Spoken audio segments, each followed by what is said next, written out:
So we're jumping to a new decade, but it's only 3 years later, and at the same time, it's so wild that you have this movie as Schumacher is essentially at a peak of his kind of influence in the Hollywood system in some ways, at least Right.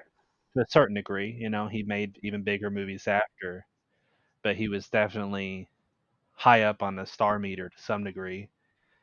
And right there with him, the stars of this movie are unreal and were coming off of their own fame at the time too. Like they were hot stars, and Schumacher is remarkable throughout his career in having talent around him, and many times he discovered talent.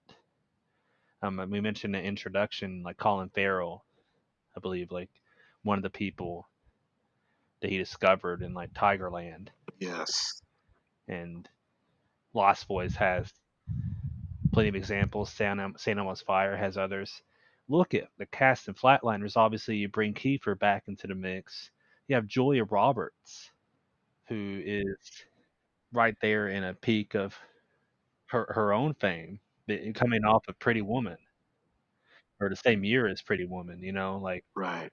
she's right there in this moment. Kevin Bacon, Mr. Footloose himself. These are huge stars. William Baldwin was a big deal in this time frame. It's just crazy to see these big, big stars. I really love Oliver Platt. I'm hate to bring him up in concert with the idea of superstardom, because I'm not trying to denigrate him, but I will bring that up right from the start, which is to say that one of my favorite moments in Flatliners is towards the end, or as we're getting into like the final act, Right. and they're all out there in the street, and uh, Oliver Platt at one point, like they're all kind of arguing about the depth of the problem that they're in, kind of being surrounded and haunted by characters from their past, Yes. or as they put it, like their sins coming back in some measure, like things that haunt them at the very least from their past. And Kiefer having held back information, which is pretty crap thing that he does, and not divulging the full experience that he had going under.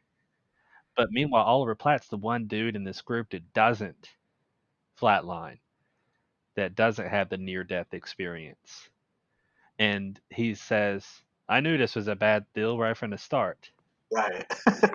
I knew there was something bad with this. And everybody pretty much looks at him and like kills him with their eyes, and just tells him to shove it. Yeah. It's such a fun little moment and a kind of tacit acknowledgement of Oliver Platt's place in this story. I love that he's in this movie. I think he's a terrific actor, but I love as well that you have the one dude who doesn't go under. That's part Right. of the group, and that's as much as we acknowledge it. Really, is that one little moment. At the same time, I do kind of wonder. Like, I almost hope that he has the darkest secrets of all of them. That would have been a great reveal at the end. It's like, oh, by the way, it's good I didn't go under because I actually have a really dark past, and that's your third act. It's like surprise. He's Billy Mahoney's brother. Oh, there you go. I really enjoyed this movie. I saw it when I was, I believe, a teenager. Back in when it was on VHS. Got put in the VCR one day, watched it, and I've seen it a number of times. Honestly, um, not as many as The Lost Boys, but I have seen it a number of times. It's one that, for whatever reason, I keep coming back to, and I'm sure a big part of that is the reason we have this grouping to begin with is Joe Schumacher. Right. I feel like a huge part of that is what he brings to the table. He really adds this sleek, stylish flavor to the movie, but also, like, not to beat a dead horse, but speaking of the next movie, but we have this kind of hopefulness that underlies it as well. Ultimately, it's something that I find interesting in this story. Is on one hand, it's it has this spiritual aspect, which is part of the supernatural aspect of the story. Like, is there something beyond death? And you have the one character, Kevin Bacon, it's the atheist who says, "Oh, there's nothing."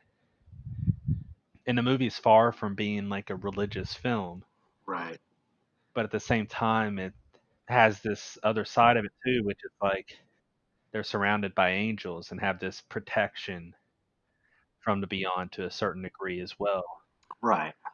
And as dangerous as their situation becomes, there's also this aspiration toward something better in a way too, that they could resolve their issues. What do you think about Flatliners, Drew? Well, I think I had only seen this one time, and I think I saw it with you when we roomed together. Possibly.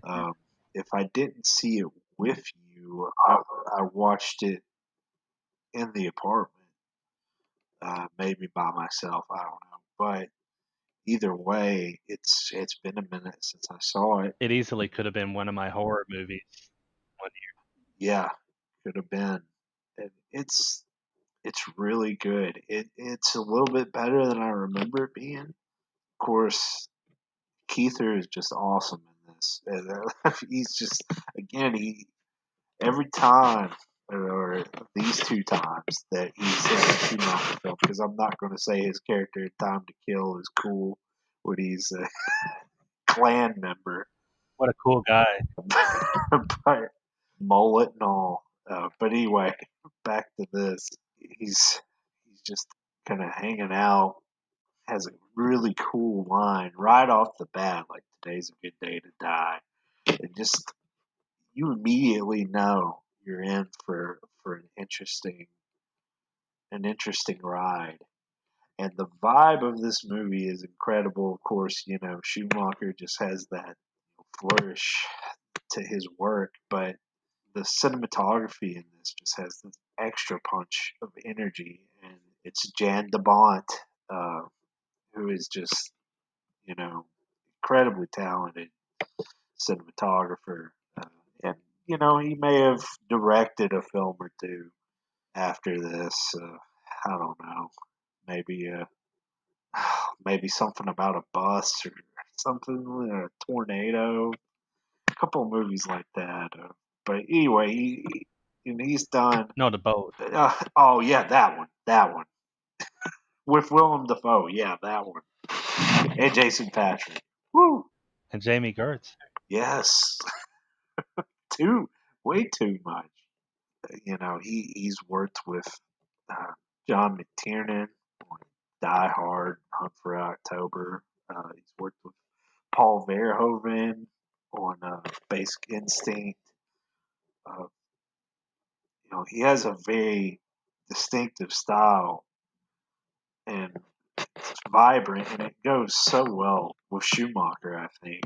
And it fits this movie and gives it kind of an edge that it needs because the story is really, calls for that. I really enjoy kind of the haunting that comes with this because yes, it's interesting that they go into the afterlife and they see these things that they've done in their past, but the fact that those things come back and haunt them kind of adds another layer of dread to this. But also, they have to resolve these issues, and they have to do that by confronting themselves. And I think that that's, a pretty honest and truthful thing in life. Not flatlining and facing these things, but when you confront your own issues and things that maybe you've done in your past, or maybe things that have resulted because of your actions, you kind of have to look within yourself and look to those that you may have affected and try to resolve it in, uh, in one way or another. That's where the hope in this movie comes in. And I think, there could be a little more depth to some of it, but I think there's also plenty of it that rings true. I really like Kevin Bacon in this movie. I like his character David, and I like Julia Roberts' character in this. I feel like hauntings in particular are really emotional, and the way that they're handled, the way that they're resolved, they're good. I think I like William Baldwin. I mean, the next year he's in Backdraft, which is just man, that's an awesome movie. I'd love to talk about that sometime. That is a fun movie. But I like his. I want to say that I completely misremembered his storyline because when we were talking about watching this, I said that he had the girl that he picked on. That was Kevin Bacon's character. He had all the women he slept with, and it had videos of and all like women that he hurt, not physically, but that ends up being his comeuppance. That's terrible word for that. But I think his story's good too. There'd be a little bit more to it, but it's still a good story. It's a good resolution, that he ends up losing his, fiance. But there could be a little bit more to that. But again, and then Nelson is just a completely different ball of wax compared to them, and the stuff with him is really intense, and of course he doesn't tell anybody what's going on until it's getting way too serious. But I really enjoyed Kiefer in this. I think really he's really at home in kind of Schumacher's world. Like he fits so well into these films and just chews up the screen. And he's great in this too. And I also have to second Oliver Platt is definitely the fifth wheel in this. And I love Oliver Platt, but that's kind of that's his purpose in this, and he does very well at being. But hey, give me an extended cut where he flatlines too, and I'll give this an A+, maybe if it's good. But instead, I don't think that this is in the same ballpark as Lost Boys because it does have an atmosphere and it's a very cool atmosphere, but it doesn't have that same kind of elevation to it, and the story, while very good, also doesn't have the complete package emotionally that Lost Boys does. So ultimately, I think I kind of sit in an A- on this, which I think it's pretty good. I mean, that's a good rating. Just a little touch below what Schumacher can do, but boy, it's a fun movie and like fun in a thrilling way. I really like the vibe of this. I do want to mention that I got curious. I didn't get too curious enough to watch it, but I looked into the. I guess it's technically not even a remake. I guess it's a sequel, but not really. The that has it's got some good. It's got a decent cast. Diego Luna and Ellen Page. Nelson makes a return in that film, and it is Keith Sutherland. So I don't know if I'm gonna have to make myself watch it now. I really didn't want to. I don't. I don't. I still don't want to. I, I know. I don't really want to, but like the fact that Keither did it because he can kind of like he's interesting. Like sometimes he doesn't just do stuff to get work. Like he's a little more artistic in that, but sometimes he does. So it's so it's just kind of trying to fiddle around and whether this is something he actually was cool with doing or if he just did it for the paycheck. I don't know if I'll ever make myself watch it or not, but I'm slightly more interested than I was. But I honestly don't know why they had to try to make another one, try to redo this because it's done pretty well to begin with. Um, I don't know what another one adds to it, but yeah, I'm gonna say A minus for Flatliners. I think that Flatliners has a lot of appeal to me. I have to also shout out again, like Kevin Bacon and Julia Roberts. I think both of them are really terrific in this movie.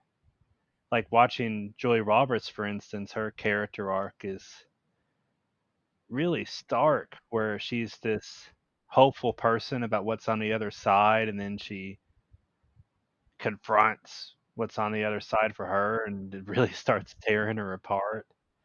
But then she also has her own epiphany. Like that's the real Right, journey that she goes on. And I think Julia Roberts' performance helps sell so much of that. And Kevin Bacon is like this beating soul of the movie. right, Like even as a skeptic at first, like he's still approaching everything from a real humanistic perspective. And watching that journey that he goes on is also kind of part and partial to defining how the movie deals with all of this drama and deals with the afterlife. I do think that even though I like their storylines, I do wish that there was even more development. Like Roger Ebert gave this 3 out of 4 stars, and one of his complaints was that he thought it was too repetitive in structure. Like we go through the same trauma over and over again, and here's another flatliner. We got to bring them back, and that part of it, I don't completely agree with that. Like I think it does kind of almost become more and more intense as it goes along. Like you expect one of these people might not come back, or what's going to happen to them.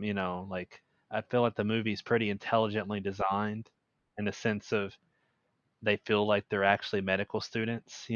yeah, It would have been easy for them to have skirted over some of those details a bit more, but it kind of feels lived in. It feels like they're really medical students, even though they're going into a really crazy territory, obviously pushing things very hard. Uh, I still think that there's something believable in the background of the movie.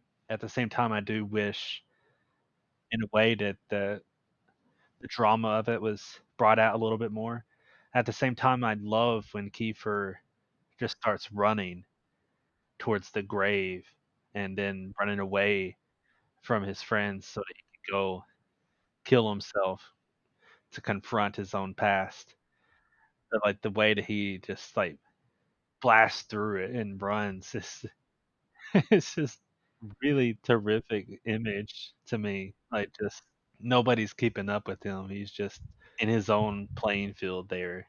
Kind of like gone crazy, but also he's already kind of accepted his own reality to a certain degree.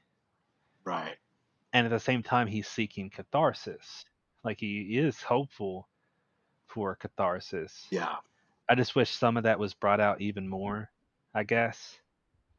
But the movie does have an effect to it. It definitely does have this flow to it that kind of brings you in. I've teetered on an A minus to a B plus for this movie because it's not perfectly what it ought to be, but the style of it just like right, a lot of people talk about style over substance. You don't want style to exist over substance. And that's not really the argument being made by me that style ever does exactly supplant substance, but I do think that sometimes a movie can be experiential, and going on the ride with the movie, I don't know, it doesn't necessarily make up for a lack of substance, but it becomes its own thing in a way. right. This movie is not perfect, but I feel like an A minus is fair because it's just so compelling to watch. It is gorgeously shot. It's obviously like this isn't necessarily on the pluses territory, but it's obviously a bigger budget than the Lost Boys, and it doesn't do everything with that budget that the Lost Boys does with its more limited scale. Right. But what it does do is fun stuff that you don't always see big stars doing either necessarily. You know, I mean, you do and you don't here and there. Like the one of the reasons I don't want to see the new Flatliners, it does have some incredible talent involved in it at places, but it just looks, pardon the phrasing, flat. It doesn't look like it has the same. And maybe I'm wrong. It just doesn't look like it has the same richness that this movie does. But maybe I don't know if it was if I saw it just playing somewhere, existing on a streaming service when when I'm looking for other horror viewings, maybe I'll have to give it a watch if I find myself compelled into it somehow. Yeah. Like, well, I'm looking for a horror movie and here's Flatliners, the new one. I just can't imagine it having the personality behind it that this one does. Like that personality is what makes the movie special in so many ways. And the cast is dynamite and they really have a lot of chemistry together too. Like I really enjoyed the dynamic. I feel like it's also obvious that Kiefer and Julia Roberts had a thing and almost got married. Right. And that's when Julia Roberts, one of the infamous ways that she became the runaway bride, is by running away from the engagement with Kiefer Sutherland. It's obvious that here on this set, like they have a thing for each other, like they have a real chemistry. And at times, like I'm thinking, like who's into each other? She's with Kevin Bacon, but it looks like she could be with Kiefer Sutherland. Anyway, I do think that they play well off of each other. The whole cast does, and yeah, I think A minus is a fair place to leave on Flatliners. But uh, randomly thinking about the running again brings me to the next movie, Blood Creek.